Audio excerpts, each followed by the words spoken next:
Look at the evidences yourself, study the history yourself, and you'll be amazed and empowered at how many women, on the backs of how many women, just like men, this deen has been carried. It didn't reach us just because of the contributions of men. It reached us because of the contributions of men and women. So there's two ways to answer this.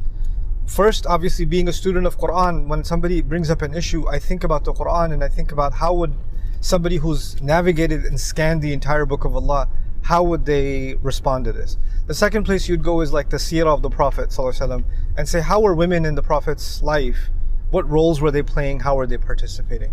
The third place you'd go is, we have a very vast history in Islam, right? We're not just one continent or one culture or one nation, one language.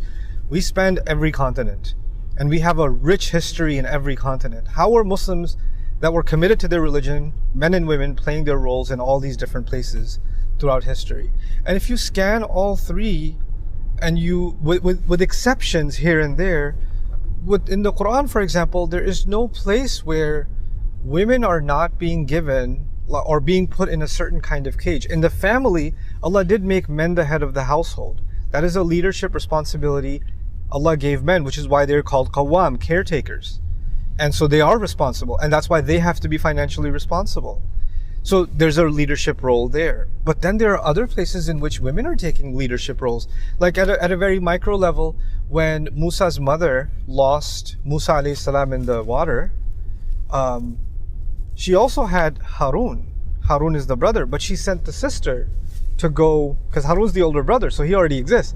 But she sends the sister to go, and she takes the lead and goes and all the way follows Musa alayhi salam to the castle, and then, you know, even recommends that they bring the mother back. So the entire story rests on the intelligence of this little girl, who we recite about in Surah Al-Qasas.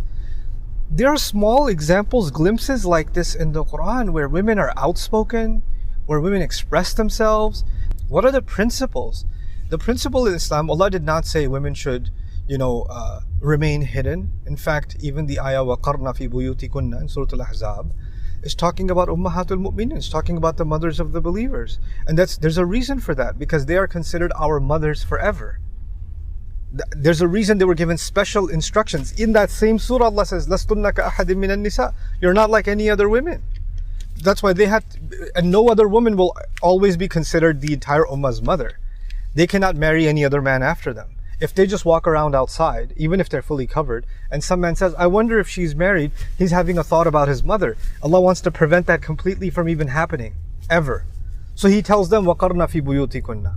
So even when the Sahaba come to meet with Aisha radiallahu anha, min wara'i hijab, she has to meet them from behind a curtain. She's not seeing anybody. So they were given special instructions. But the instructions for the rest of the ummah, they're in Surah An-Nur.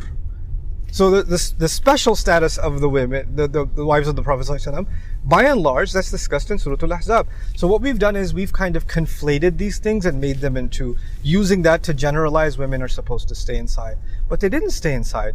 There's enough evidence that women even joined the Sahaba in battle. There's enough evidence that they were interacting with the men. There's enough evidence they were traveling together. The Hajj ritual itself breaks. This is the most sacred ritual. Shouldn't there be a women's section for Tawaf? Why was there never one? Because they were a part of society.